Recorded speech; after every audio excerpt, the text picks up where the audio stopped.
मृत्यु, गरुड़ पुराण। अरे यार प्रभु जी क्यों गरुड़ पुराण की सुनाते हो? गरुड़ पुराण तो सिर्फ मरने के बाद सुनाई जाती है। नहीं, ये शास्त्र मरने वालों के लिए नहीं है, जीवित वालों के लिए है।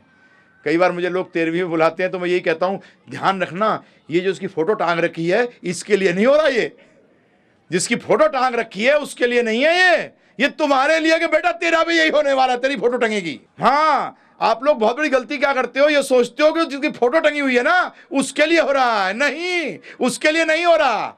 ये जो घर में गरुड़ पुराण या भगवत गीता पढ़ी जा रही है, ये उस आत्मा जो चली गई है उसके लिए नहीं है, ये आपके लिए है। राम नाम सत्य बोल रहे हो, ये प्रभु जी उसके मुर्दे के लिए नहीं है, ये आपके लिए है।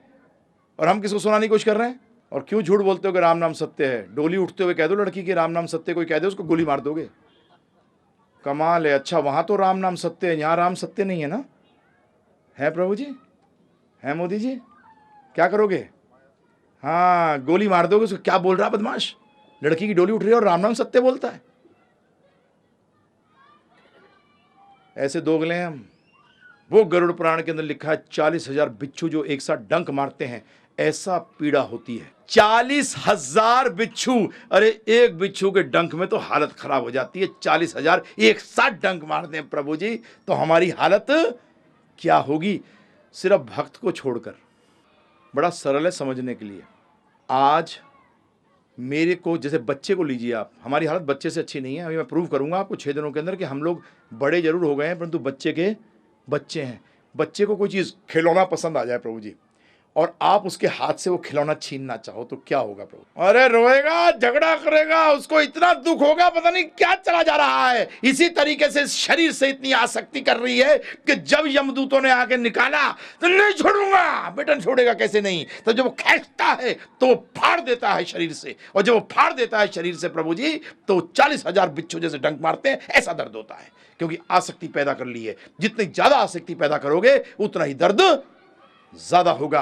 और भक्त को कोई आसक्ति होती नहीं भगवान को छोड़कर।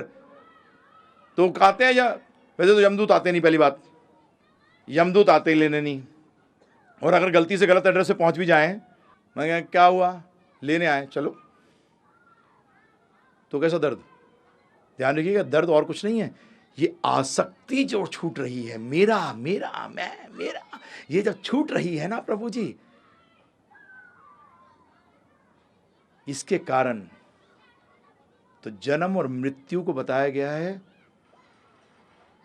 और ध्यान रखिएगा, जब शरीर त्यागते हो ना प्रभु जी, उसी क्षण आपको एक दूसरा शरीर दे दिया जाता है जो कि बिल्कुल आपके जैसा होता है। जैसे आप थे ना लास्ट, ऐसे मैंने शरीर त्यागा तो मेरा जो अगला शरीर होगा बिल्कुल मेरे जैसा होगा, वही हाइट, वही रंग, वही शक्ल, बिल्कुल उस जैसा।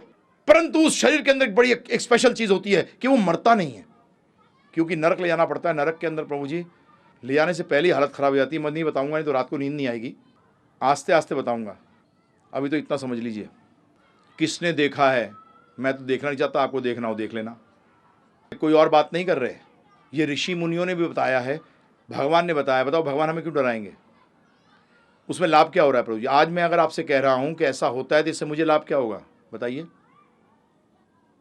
थोड़ा सा दिमाग लगाइए, बुद्धि लगाइए। शास्त्रों के अंदर जितना बताया गया है कि ये नहीं बताया गया कि तू रख, क्या बताया गया? छोड़। जो ब्राह्मण ज्ञान दे रहे हैं उनको क्या बोला गया है? उतना ही ले जितना तेरे को जरूरत है। अगर वो ज्यादा इकट्ठा करना चाह रहा हो तो आप कह सकते हो इसमें गड़बड़ है। परंतु प्रभु जी ऋषि मुनियों ने तो किसी को रखने की जरूरत ही नहीं थी, कमंडलू उठा के घूमते रहते थे उधर। नहीं प्रभु जी, बताइए आप मुझे, विश्वामित्र जी को क्या दोगे आप? वो तो राज्य छोड़ दिया था उन्होंने, क्या बनने के लिए? ब्रह्म ऋषि। थोड़ा सा बुद्धि लगाना, ज़्यादा बुद्धि की जरूरत नहीं है इसमें। ये कोई चीज़ गलत नहीं है, सही है। और ये आप चाहो तो देख भी सकते हो, अनुभव मत करना। मैं लोगों को जब भी बार बार कहता हूँ, अकलमंद व्यक्ति वो है जो दूसरों की गलती सीखता है। और भगवान या भगवान बता रहे हैं तो जन्म मृत्यु जरा बुढ़ापे के बारे में बताने की जरूरत है ही नहीं, वो आप देखते ही हो। जो गुजर रहे हैं वो तो गुजर ही रहे हैं, और जो दूसरे जो देख रहे हैं वो देख भी सकते हैं। और व्याधि, प्रॉब्लम 3 प्रकार की, ध्यानपूर्वक सुनिएगा, अधिदैविक, अधिभौतिक, आध्यात्मिक।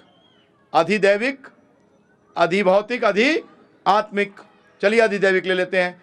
बहुत गर्मी, बहुत ठंड, बहुत बरसात, बरसात नहीं, सुनामी, जलजले, अर्थक्वेक जिसे कहते हैं, ये सब क्या है प्रभु जी? दैवी प्रकृति। मतलब ये नेचर, प्रकृति से हो रहा है। परंतु किसकी प्रकृति है? ध्यान रखिएगा, ये दिमाग से निकालिएगा मत, चर्चा करेंगे इस पे। नेचर कहते हो ना प्रभु जी, अंग्रेजी में क्या कहते हो? नेचर। Whose nature? किसका नेचर? प्रकृति। किसकी प्रकृति? शक्ति। किसकी शक्ति? क्योंकि शक्ति के बाद सीधा शक्तिमान का बात आती है, नहीं आती प्रभु जी? तो अधिदैविक, अधि आत्मिक, अपने शरीर और मन से, अपने शरीर और मन से। शरीर में होती है प्रॉब्लम, नहीं होती प्रभु जी? होती है। और हकीकत में टेंशन, टेंशन और दुख में फर्क है, ध्यान रखिएगा। टेंशन और दुख में फर्क है। अब बोले कमाल है। टेंशन वो है जो कि आप जबरदस्ती अपने पे थोपते हो, आप एक्चुअली आप चाहो तो नहीं हो आपको। दुख वो है जो हो जाए। जैसे कि उदाहरण के बिजनेस में नुकसान हो गया, और एक यह है कि आप पता बिजनेस में नुकसान हो जाए, बेटा हो जाएगा तो पता ही नहीं है।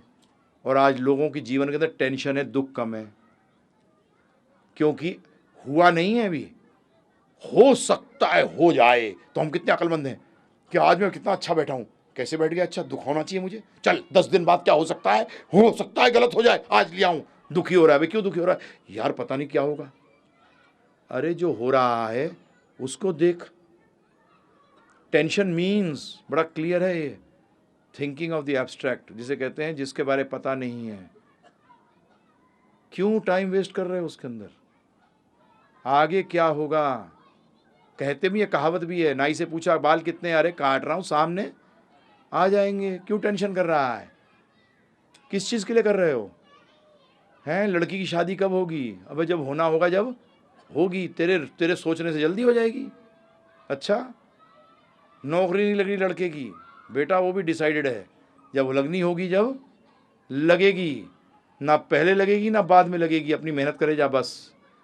इस चक्कर में मत लगे कि टेंशन करने लगेगा कल क्या होगा। क्या पता कल अच्छा होगा।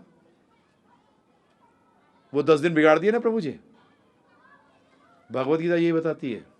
जब मैं कर्म पे आऊंगा चर्चा करने के लिए, आपको और इसमें डिटेल में बताऊंगा कैसे आप जीवन में लगा सकते हो। तो ये इनको कहते हैं अधिआत्मिक। और अधिभौतिक, दूसरे जीवों के द्वारा कंपटीटर, है ना प्रभु जी, दुश्मन। मुझे कोई कहने लगा रिश्तेदार भी बोल दिया करो प्रभु जी साथ में।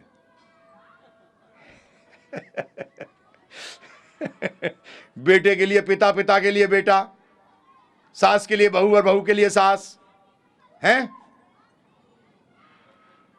वायरस, बैक्टीरिया, जीव है प्रभु जी, ध्यान रखिएगा।